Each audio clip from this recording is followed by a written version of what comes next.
In the shadow of Europe's dark centuries, justice was often written in blood. The Catherine wheel, also called the breaking wheel, emerged as one of the most feared instruments of execution. It was a creation not of justice, but of terror, forged in an age when cruelty was spectacle and mercy was weakness. Its reign began in the early Middle Ages and endured well into the 18th century. Kings and inquisitors found it to be the perfect weapon, an execution that broke not only bones, but spirits. In public squares, where gallows once stood, wooden wheels as tall as men were erected, their spokes glinting in the sun like the ribs of death itself. The condemned were often thieves, murderers, or rebels, but sometimes their only crime was being on the wrong side of power. To rulers, the wheel was more than punishment. It was performance. It reminded peasants and nobles alike of the reach of royal vengeance. Each crack of bone beneath iron was meant to echo across the realm. France, Germany, and the Holy Roman Empire all embraced it with grim enthusiasm. Chroniclers wrote of entire towns gathering to witness a breaking. Bakers, soldiers, and children pressed together in silence, waiting for the executioner's hammer to fall. The screams that followed were said to haunt villages for weeks. The name Catherine Wheel came from the legend of Saint Catherine of Alexandria, a Christian martyr sentenced to die upon a spiked wheel. When the instrument miraculously shattered at her touch, she was beheaded instead. Yet history, with cruel irony, preserved her name not for her holiness, but for the horror the device would later bring. The wheel was both sacred and profane, its symbolism twisted by time. In medieval art, it appeared as a warning of divine judgment. In royal decrees, it was described as justice by breaking. To the people, however, it became a curse word whispered when the church bells tolled for an execution. During the height of its use, even minor crimes could lead to the wheel. A man who stole bread might be whipped or branded, but one who raised a hand against authority could expect no such mercy. The wheel awaited those accused of murder, treason, blasphemy, or rebellion, crimes the crown considered contagious if left unpunished. The condemned were paraded through the streets on carts, wrists bound and faces pale. Priests walked beside them, chanting prayers that mingled with the jeers of the crowd. Some prisoners wept, others spat defiance, but none could escape the sight of the looming wheel in the square, waiting like a monstrous sun. The executioner, known as the Meister Hans in German lands, was both feared and respected. His craft was an art of precision. A poorly executed breaking could bring death too soon, denying the crowd its spectacle. The skill lay in prolonging agony, ensuring that life clung stubbornly to a shattered frame. The wheel stood upright or laid flat depending on local custom. Its spokes were strong, its rim wide enough to support a man's body. Before the torture began, the victim was stripped, bound, and placed upon a wooden block. The crowd fell silent as the executioner raised his iron cudgel, a weapon designed to destroy bone without piercing flesh. Each strike was calculated: arms, legs, shins, thighs, avoiding the heart to keep the victim alive. The sound of cracking bones was drowned only by the cries of pain and the rustle of the watching multitude. Once the body was broken, it was woven through the spokes of the wheel like thread through a loom, forming a grotesque pattern of limbs and agony. In some regions, the wheel was hoisted atop a pole, leaving the condemned to die beneath the open sky. Birds came to feast. The sun baked the flesh. Death could take hours, sometimes days, depending on the mercy or cruelty of the executioner. But before such horrors became routine, the wheel was a novelty. Its early reign shocked even hardened men. Some chroniclers claimed that towns refused to host executions after the stench of death lingered for weeks. Others said that the screams could be heard from miles away, yet the authorities persisted, seeing fear as the strongest form of obedience. Over time, the Catherine wheel became woven into the very language of law. Sentences read, "He shall be broken upon the wheel until death takes him."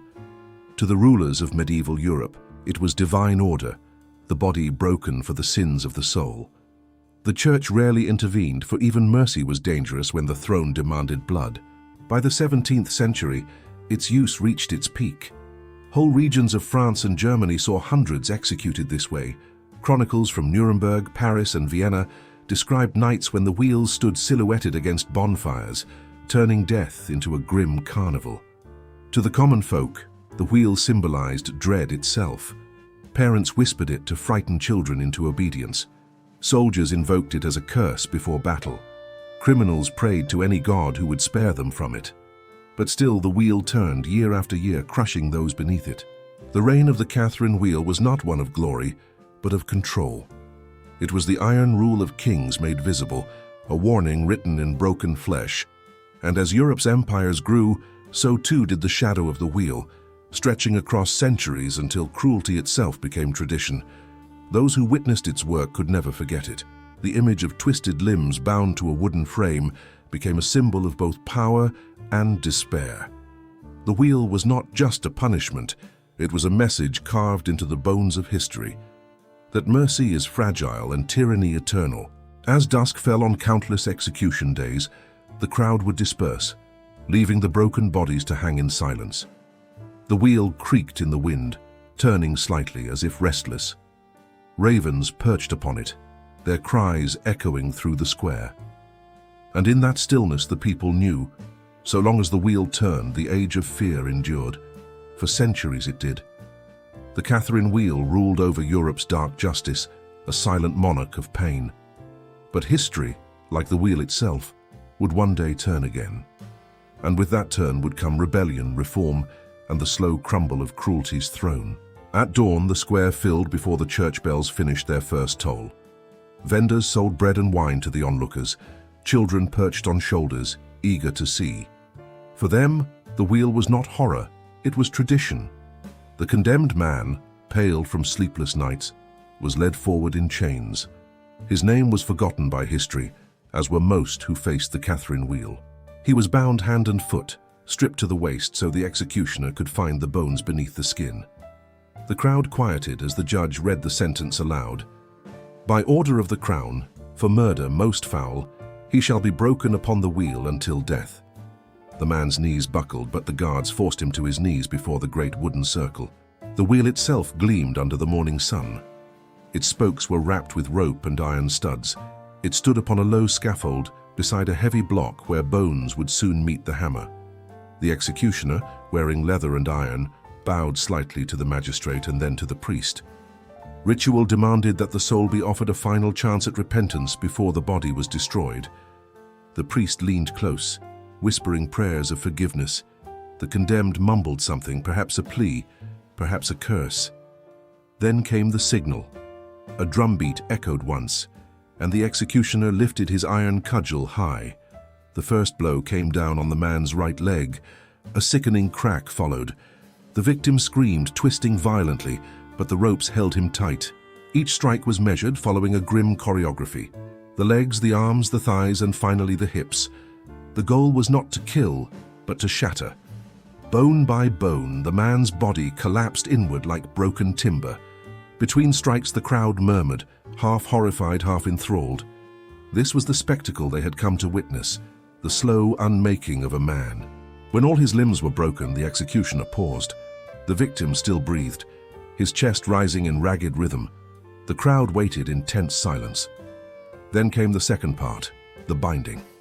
With practiced precision, the torturer lifted the man and wove his shattered body through the spokes of the wheel. Limbs bent at unnatural angles, tied firmly in place. The sight was grotesque. His arms crossed the spokes like twisted branches. His legs dangled limp. Some towns painted the wheels red to honor the justice of blood. Others left them bare, letting the wood soak the stains of the condemned. Once secured, the wheel was hoisted upright onto a tall post, where it would remain until death or decay claimed the victim. The priest again approached, urging confession. But most at this stage could only moan or gurgle prayers. The condemned was offered water, which he could not drink. His eyes rolled toward the sky, searching for mercy that would never come. The executioner struck one final blow to the chest, known as the coup de grace if the authorities allowed it. But sometimes mercy was denied. Then began the waiting. Hours turned to day, and the wheel stood as a monument to suffering. Crows circled overhead. The sun burned the flesh. Flies gathered on open wounds. Occasionally, a condemned man would live into the second day, whispering delirious prayers before silence finally took him. The wheel was a slow death by design. It was meant not only to punish but to warn. The longer a man survived, the greater the lesson. Some cities kept detailed records: who lasted 1 hour, who survived 2 days. They treated agony as testimony. In parts of Germany, survivors who lived past a day were said to have borne God's witness. Executioners took pride in their work. They learned the balance between life and death, the exact pressure to crush bone without rupturing organs. In Nuremberg and Rouen, they were paid bonuses for performances that drew large crowds. Their craft was inherited, passed from father to son, and their reputation was measured by how long their victims lasted. The Catherine wheel soon became more than just punishment. It was theater. In Paris, nobles watched from balconies, sipping wine as peasants gasped below. In Bavaria, the condemned were sometimes made to watch their accomplices die before their turn came. Torture and death became a form of civic entertainment, reinforcing the might of crown and church alike. There were variations of cruelty. Some wheels were studded with spikes that tore flesh as the body turned. Others were set horizontally, with the victim's body laid flat and the wheels spun after each strike. In certain towns, executioners set small fires beneath the wheel to hasten the confession. The heat made the air shimmer, carrying the scent of burnt flesh across the square. Legends grew from these scenes. People whispered of men who endured the wheel without a sound, defying their tormentors to the last breath. Others spoke of sinners whose bodies would not break, forcing the executioner to strike again and again until exhaustion overcame him. Such stories blurred the line between faith and fear, between miracle and madness. But not all spectators watched with cruelty. Some turned away, unable to bear the sight. Mothers clutched their children close. Priests wept quietly behind their robes, yet none interfered. The law was the law, and the wheel turned with it. Compassion was drowned beneath centuries of obedience. In the aftermath, the body was left to rot. Birds stripped it bare, leaving bones dangling from the spokes like relics. Sometimes the remains were displayed for weeks at the edge of town, marking the entrance with death's warning. Travelers would bow their heads as they passed, muttering prayers for protection from the same fate. This ritual of terror continued across kingdoms, from France to the Netherlands, from Poland to Austria. Each nation justified it in the name of order. Each ruler called it divine will. Yet beneath the justifications lay the same truth. The wheel existed because fear kept empires intact. As centuries passed, even the wheel's cruelty began to lose its shock. What once inspired terror became routine. Towns scheduled executions like festivals. Pain was normalized, and the people learned to live beside it. The Catherine wheel had become not just an instrument of punishment, but a symbol of civilization's darkest pride. By the 18th century, whispers of doubt began to stir. Philosophers and reformers questioned the morality of such cruelty. Pamphlets circulated condemning the barbarous wheel. But for now, the screams still echoed through the squares, and the iron cudgel still rose and fell in rhythm. In the eyes of the rulers, the wheel was justice unbending. In the eyes of the people, it was fate. And for those bound to it, it was the end of all things. A final turn of agony before silence. By the dawn of the Enlightenment, the world had begun to change. Science challenged superstition, and philosophy questioned the cruelty of kings. But in the dim corners of Europe, the Catherine wheel still stood, a relic of an older darkness, creaking in the wind over the bones of the condemned. Its time, however, was drawing to an end. The first whispers of its downfall came not from rebels or criminals, but from scholars and priests who saw no holiness in suffering. They wrote that justice should correct, not destroy.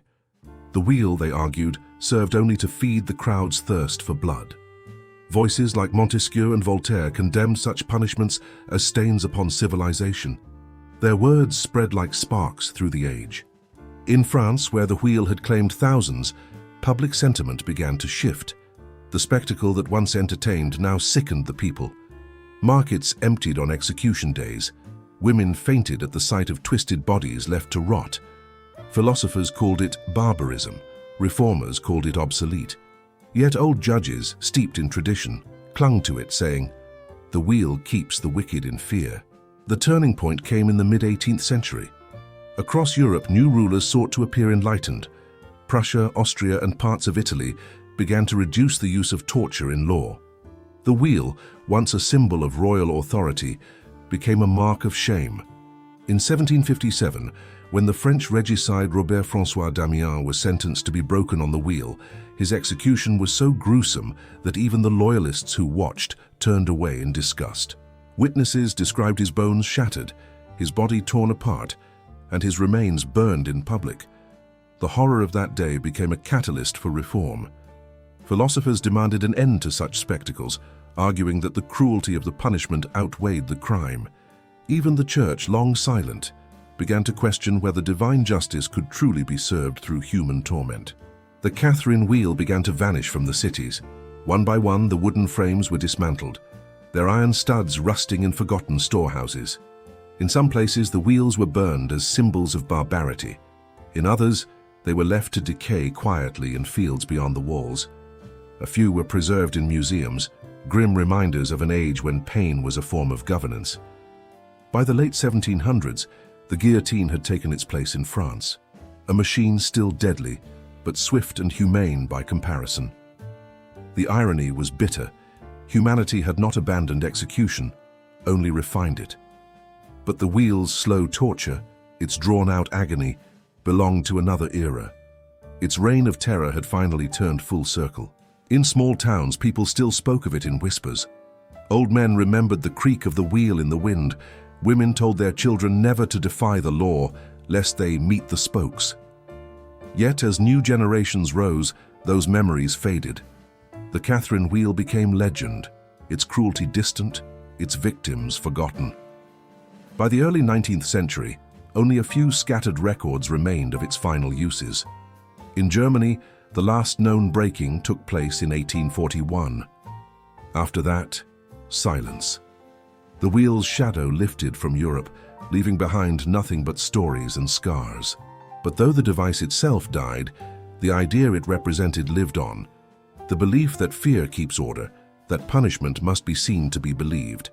In this way, the Catherine wheel never truly disappeared. It transformed, reshaped into prisons, public hangings, and the machinery of modern justice. Humanity had learned to hide its cruelty behind iron bars instead of wooden spokes. Centuries later, historians would look upon the wheel with horror and fascination. They would study its craft, its rituals, its purpose, and ask the same question that haunted every age: how could people have watched? How could they have called it justice? And yet those who lived under its reign would answer: the wheel was power made visible, and to defy it was death. As the last wheels rotted in forgotten squares, the world moved on. Streets were paved, gallows torn down, and the old execution grounds turned into gardens or marketplaces. But beneath the cobblestones, the earth still remembered. The soil darkened by centuries of suffering. The Catherine wheel had turned for the last time, but its echoes lingered in the human heart. And when the wind swept through those old towns, carrying the faint creak of wood against iron, it was as if the wheel whispered from the past, a warning to every age that calls cruelty justice, and every ruler who believes power must be shown through pain. For though the wheel is gone, the lesson remains. History always turns again. If you found this story fascinating, don't forget to like, share, and subscribe for more dark chapters of history. Turn on the notification bell so you never miss the next tale of cruelty, power, and punishment.